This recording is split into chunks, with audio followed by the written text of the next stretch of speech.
Hey there, this video compilation is going to start with us working on some place, and this is going to be a more advanced day of place, as indicated by the fact that the camera's on this side. So I'm going to be working towards going towards the door and opening the door and doing some things like that.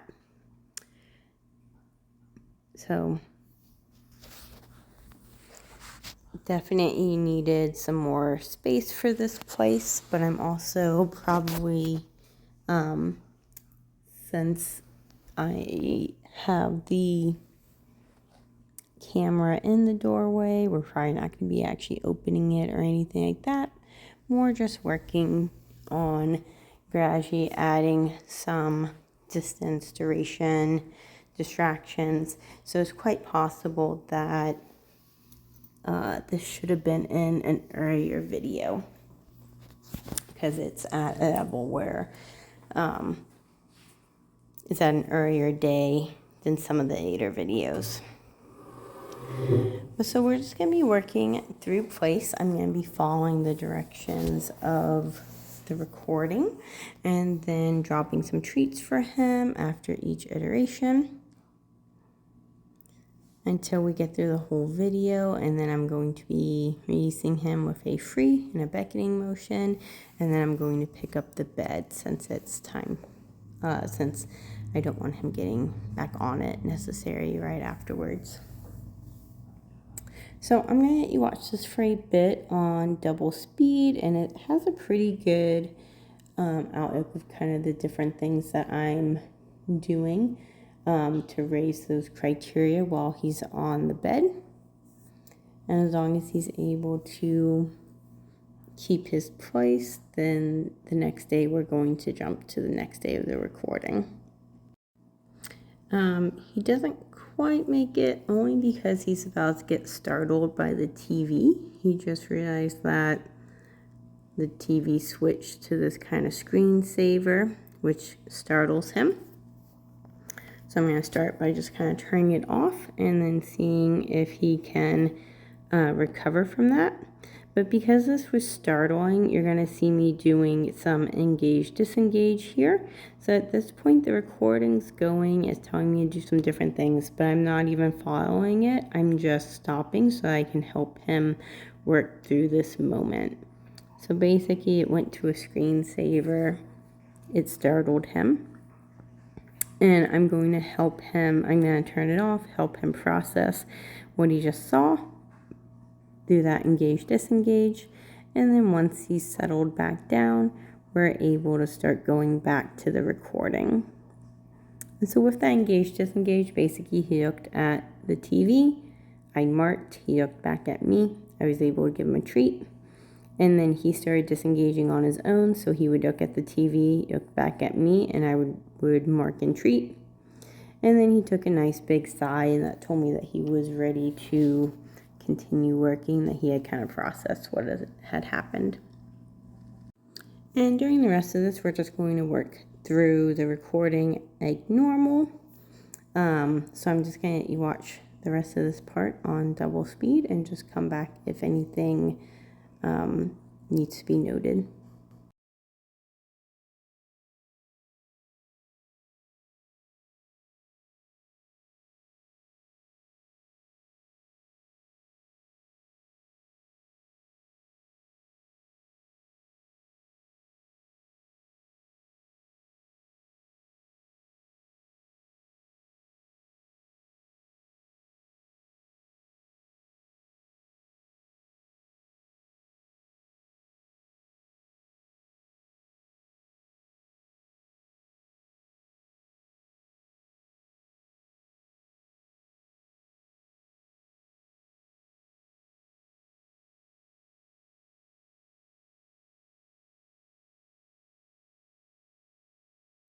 So once we're done, I'm going to say free, toss some treats out so that he knows that he can be released. And then we're going to switch gears. So I want to start with some usage walking, kind of follow the leader heel work.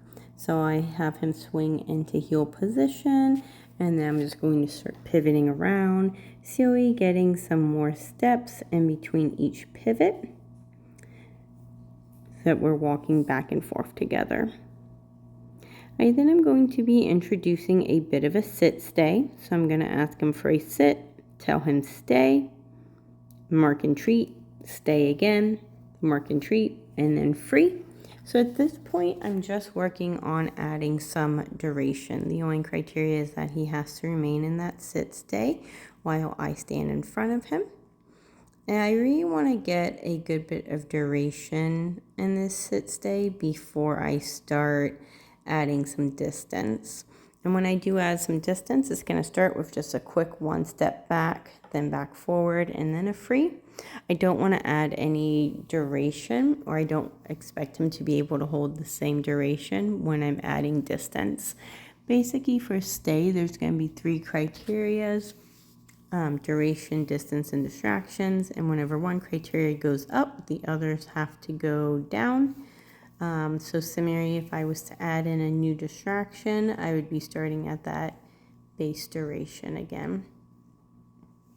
In between our sit stays, I want to give him the chance to kind of move around. So you're going to see me do some treat tosses and then some recalls or some hand touches back from that. And my hope in doing this is that he just gets to move around some and gets a nice break from that stay. Because especially for a puppy, sit stay can be kind of physically demanding and hard for them to continue to hold, which is one of the reasons I'm going to keep it pretty short and sweet here.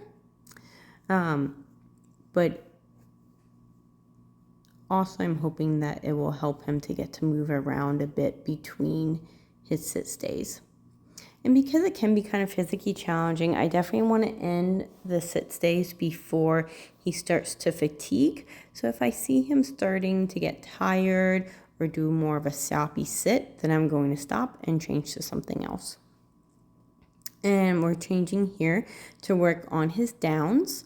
Right now we're still working on our hand signal down and gradually raising that hand signal up farther from the ground so that I can be standing upright when I give the hand signal. This has been really hard for him, so in between the downs, I'm going to give him a bit of a break with a pattern game or something that he enjoys, like a hand touch, just so that way he's getting a break and a moment of encouragement by getting to practice something he knows well. So I'm going to let you watch this for a bit on double speed and then come back when we kind of switch gears.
So oftentimes he ends up getting a bit fatigued and tired while doing these downs, and we end up kind of calling it or switching gears at that point. This was around the time that I realized I'm going to need to starting the session with downs, because it does take a lot of his kind of mental energy to work through a down.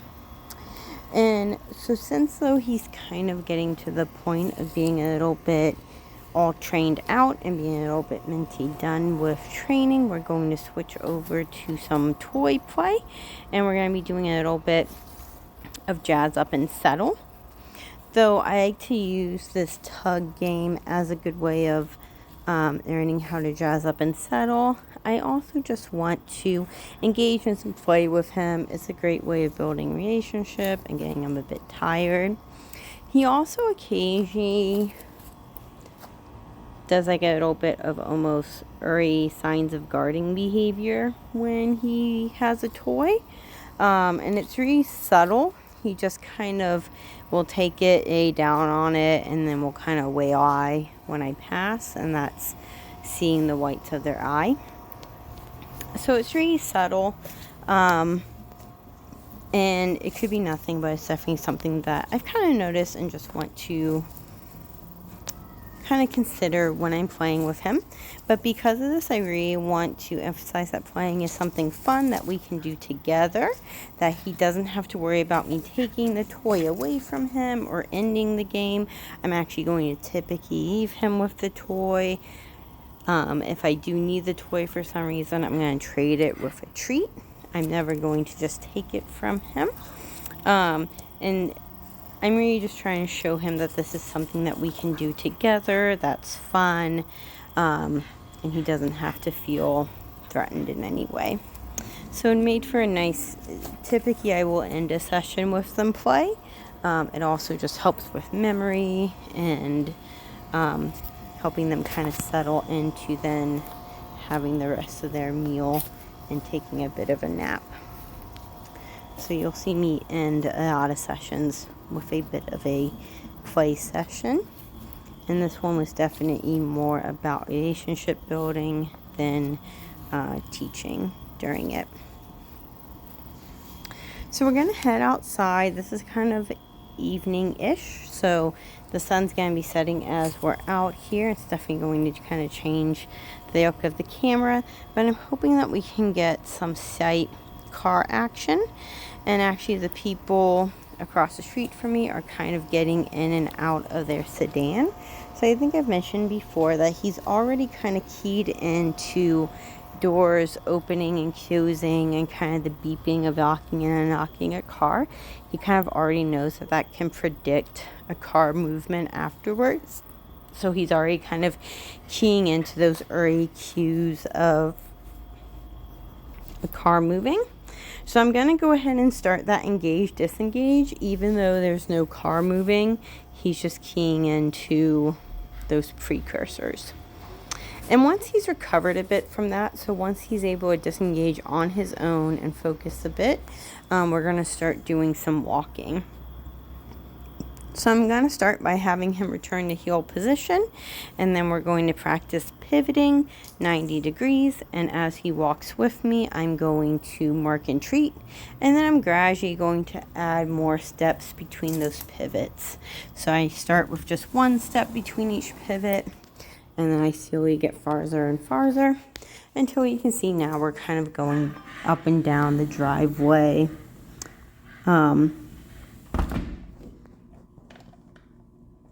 We're just kind of walking up and down the driveway. Now, if a car or something else comes by that he has trouble processing and working through, we're not going to focus on the walking anymore. We're going to take a break from the walking and instead just focus on like that car passing. And you can see that one went pretty well. The car passed by and he was able to pretty quickly recover and check back in with me. And then we were able to start walking again. Now, it's not unusual if they've just had a moment to then need a moment of recovery before going back to working.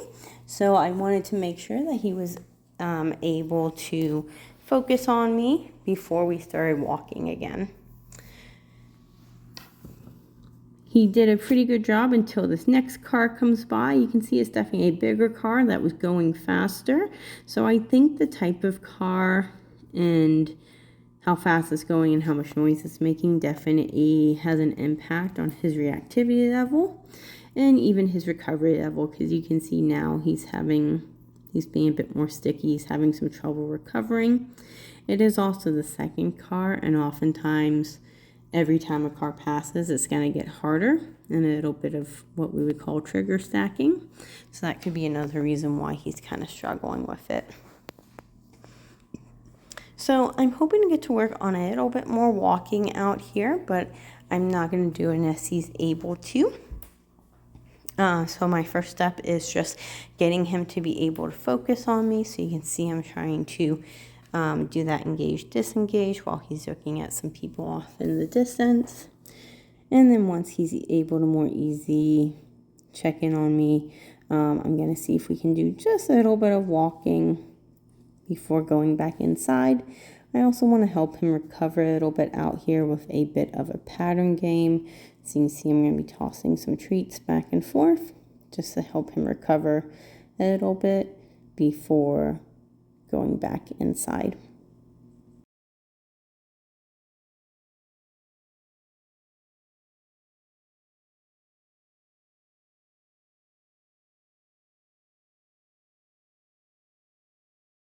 And now I'm hoping that he's recovered enough for us to just do a little bit of walking. So I'm going to have him return to heel position, walk just a bit down the driveway. If he does have trouble and gets out of heel position, I'm just going to say whoops and stop, then get him to swing back in the heel position, and then we will keep going again with a let's go. When I turn around, I'm going to say this way, and if he's a bit sticky about turning around, I'm going to put that treat right up to his nose and use that to lure him back to me. And once we get inside, I want to be sure to help him recover more with some pattern games. So I'm doing that pendulum treat toss for the pattern game. And then we're also just going to review some well-known behaviors to boost his confidence. So some hand touches and recall. Also, it can help to practice basically the same things that we were just practicing outside. I want to rehearse them inside as well, just so that he can boost his confidence with them, since he just had a harder session with it outside. And also so he doesn't get burnt out. I don't want the skills to always be getting harder. I want to reassure him that he knows the skills in between those advances. So I'm going to watch this for a bit on double speed, just so you can see us working through it, and then I'll come back when we switch gears.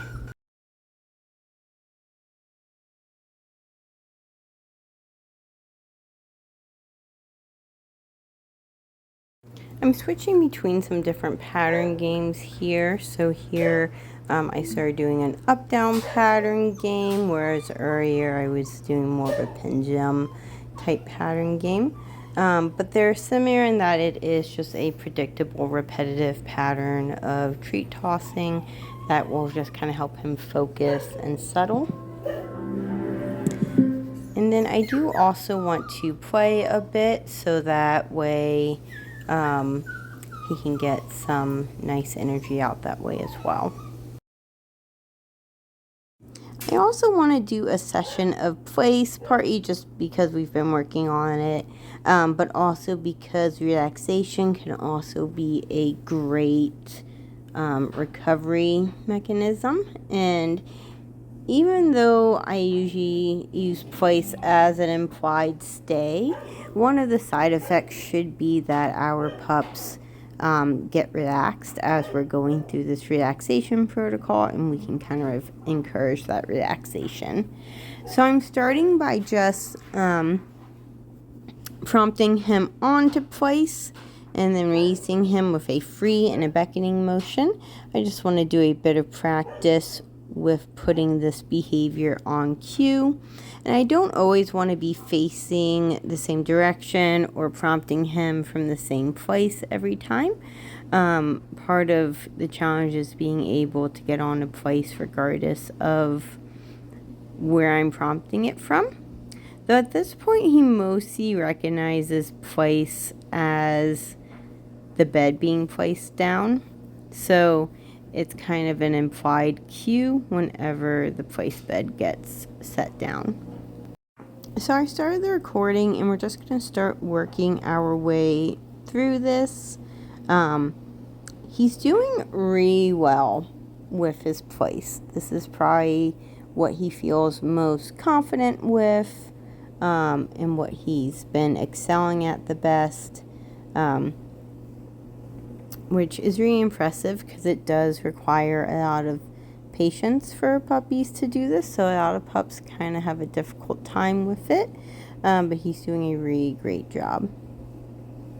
And my real goal and kind of my criteria is that he remains on the place. As long as he keeps all 4 feet on, I'll continue going and he'll continue to get reinforced.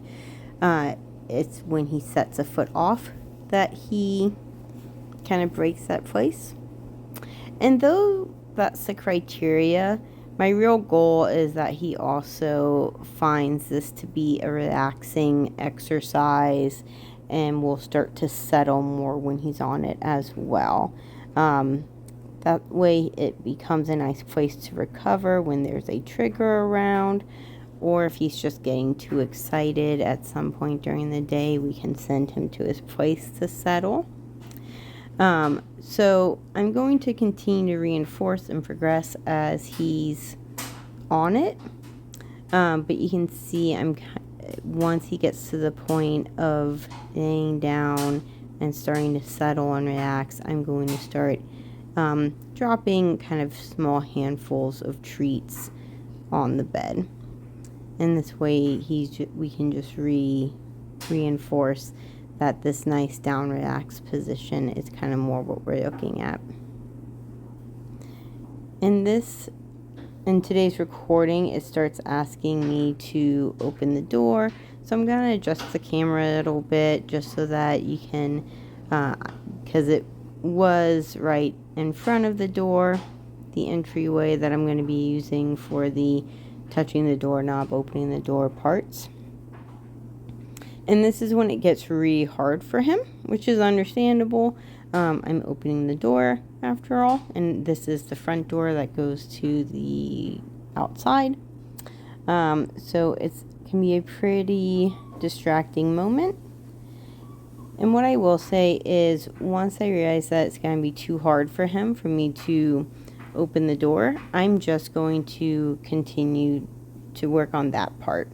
The actual recording will say things like open the door and wait 5 seconds, open the door, wait 10 seconds, but I'm not going to progress to that since he's already having trouble just with me opening the door. I'm going to just continue to harp on that part of, touching the door, opening the door, until he can be more settled and relaxed through that criteria. So I'm going to watch this for a bit on double speed just so you can see as we work through today's place training.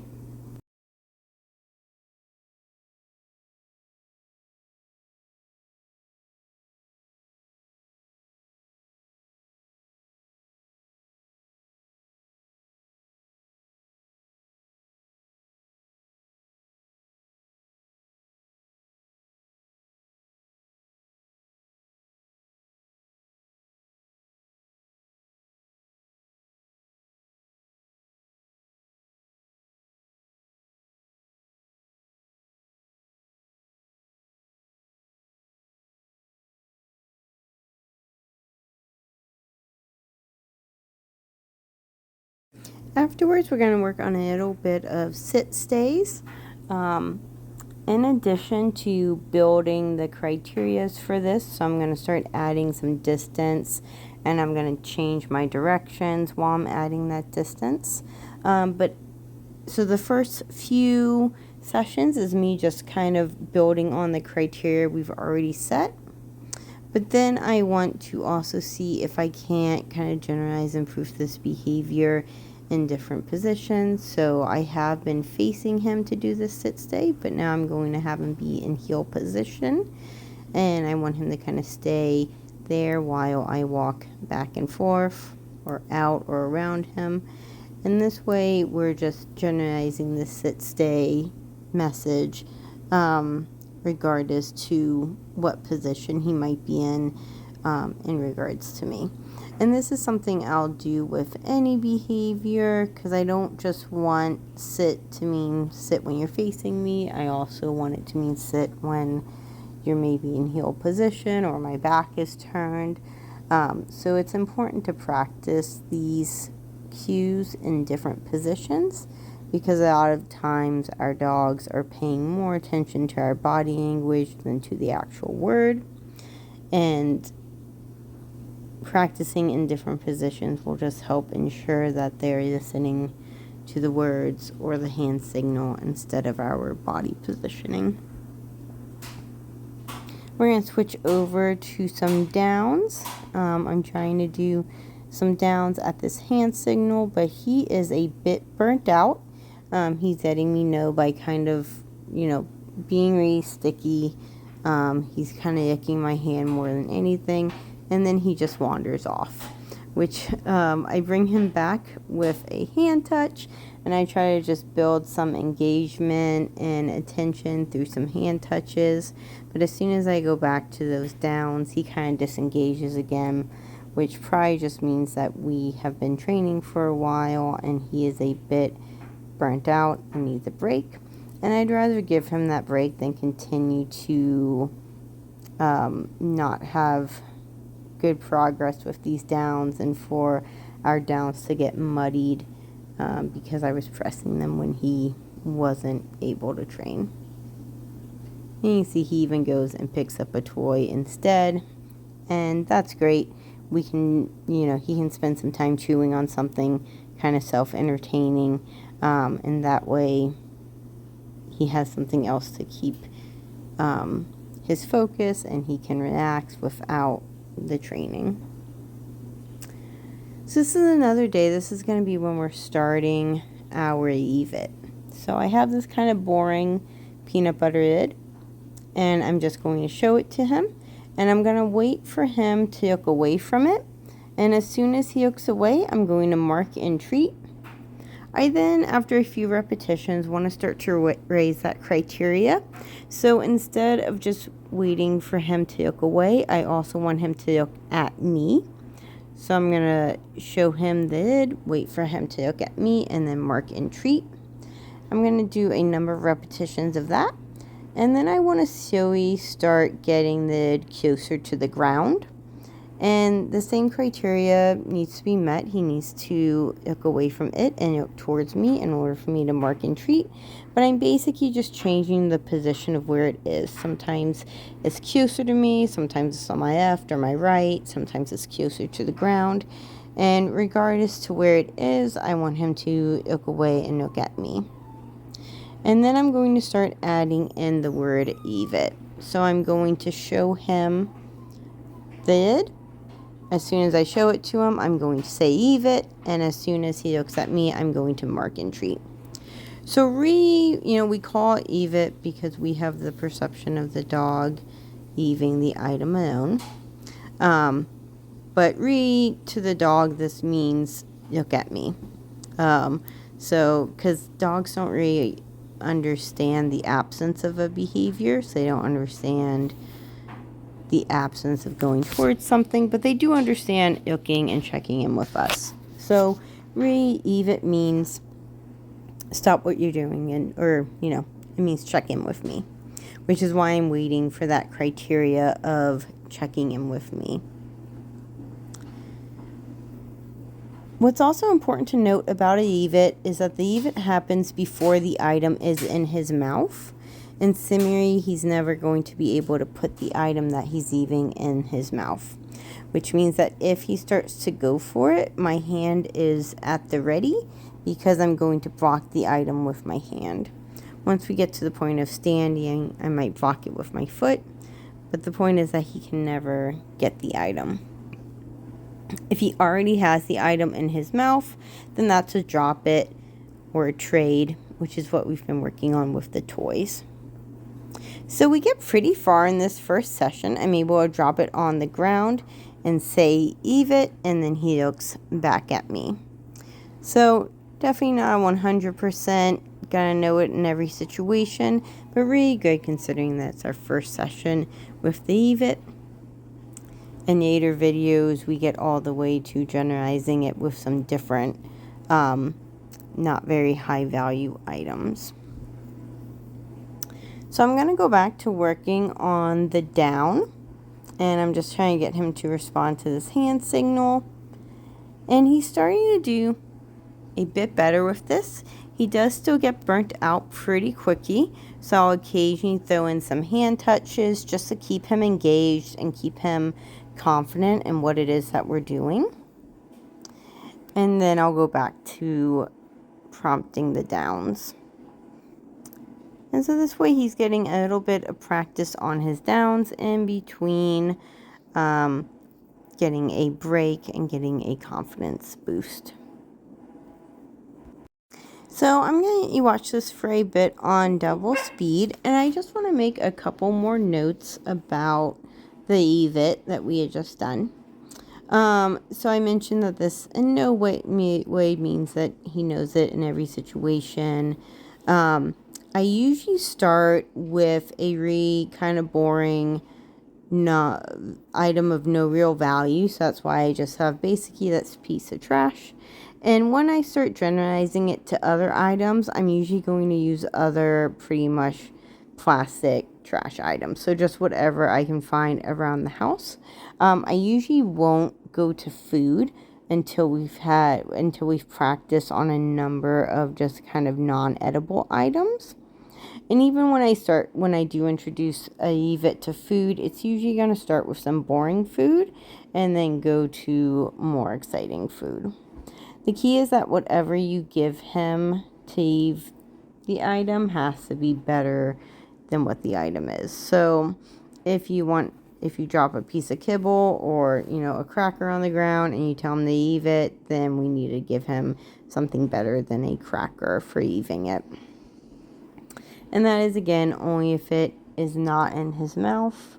And especially during practice, we don't want him successfully getting the item that we want him to Eve. And that might mean blocking it with our hand if he tries going for it. Now, once I build up a good generalization of Eving different items in the house, we're going to start walking by items, and I'm going to tell him to Eve it. And then I do want to practice it again outside. And I'll usually set up some things that I want them to Eve while we're outside. And as we walk by it, as soon as it gets on his radar and he looks at it, I'm going to say Eve it, and then mark and treat once he looks back at me. Because of all the other distractions going on outside, we don't get very far with the Eve it outside, but that's okay. It's definitely a work in progress. Most puppies don't 100% get Eve it right away, and it definitely takes some practice and consistency on our part. I also, since the Eve it does take a bit of self-control and impulse control, I'll usually only do a few sessions and then we'll move on to something else. So you may have noticed, like with these downs, I'll repeat them over and over and over again, because as long as he's not getting physically fatigued by it, and as long as I can keep him engaged and motivated to work on it, I'll continue to work on it. If I see him getting physically fatigued, or like the day before when he was mentally fatigued and kind of tuning out, then I'll stop. But if he's still able to engage, and I can always test that ability to engage with a hand touch, if he's able to engage, then I will continue to repeat those. But with other things, that might be a little bit harder or take a bit more self-control, I'm only going to practice them a few times.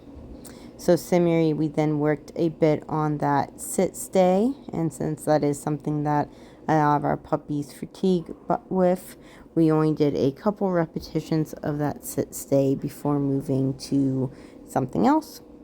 And we're going to be moving into a nice little play session. So now I've moved the camera to the other side of the room, so that this way you can kind of see me working alongside the door. And you can see how I'm going to be moving towards the door and starting to open it. So this is day 5 or 6 of the recording, and it is really hard, but it means that he's starting to, on the easier parts, so when I'm just standing in front of him or moving back and forth a little bit, he's so used to that now that he's able to settle really quickly. So you'll notice just after that little bit, he's already kind of settled, starting to just relax on the mat, and that's perfect. That's what we ultimately want with this exercise. And, you know, being able to stay on there while I go to the door is just a nice added bonus. And you can tell once I start going towards the door, it starts getting harder for him.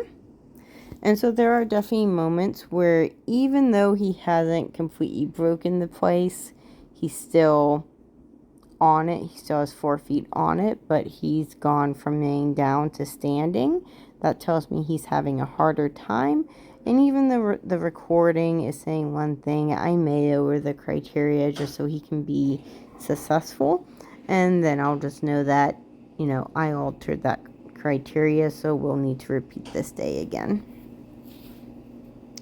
But he is really doing a great job with this. I'm going to let you watch it for a bit on double speed.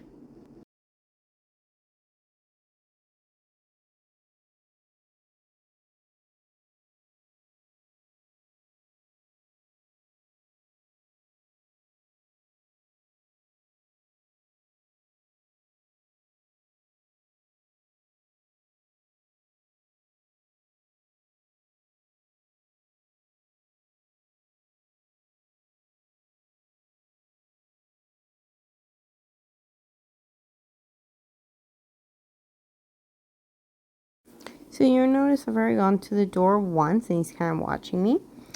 And then this time is when he's going to stand up. So he still met the criteria of staying on the place. He just was starting to have trouble. And so I did stay for that last one. I was supposed to walk to the door again. Instead, I just stayed with him. And then this time I was supposed to walk to the door and open it, and he ended up getting off that time. So even though the recording is continuing to build the criteria, prompting me to go back to the door some more and open the door some more, I am instead just going to kind of stay closer to him. And even if I do go towards the door, I'm not going to be opening it. I might just walk halfway towards the door or just touch the handle, because I already know that the criteria is too hard for him and I want him to try to be successful going through this. And I already know that we're going to have to repeat this day, so that's fine. But he is doing really well with this, even though this was a particularly hard day for him. He's doing really well, and he really enjoys being on his place and relaxing, which is what's important. He does start to make some extra mistakes here, even when I'm just standing in front of him, which tells me he's kind of lost the focus of today just because he had already gotten off so many times. Every time he gets off, I'm just going to say whoops and then re-prompt him to the bed, and I'm going to try to stay close and hang out until he can make the choice to go back into this nice settle, and I can reinforce that. And then once I get in some repetitions of just him settling on the bed, I may then try to start moving a little bit again, but just taking a step back to make sure that he can be successful. And then I release him from it.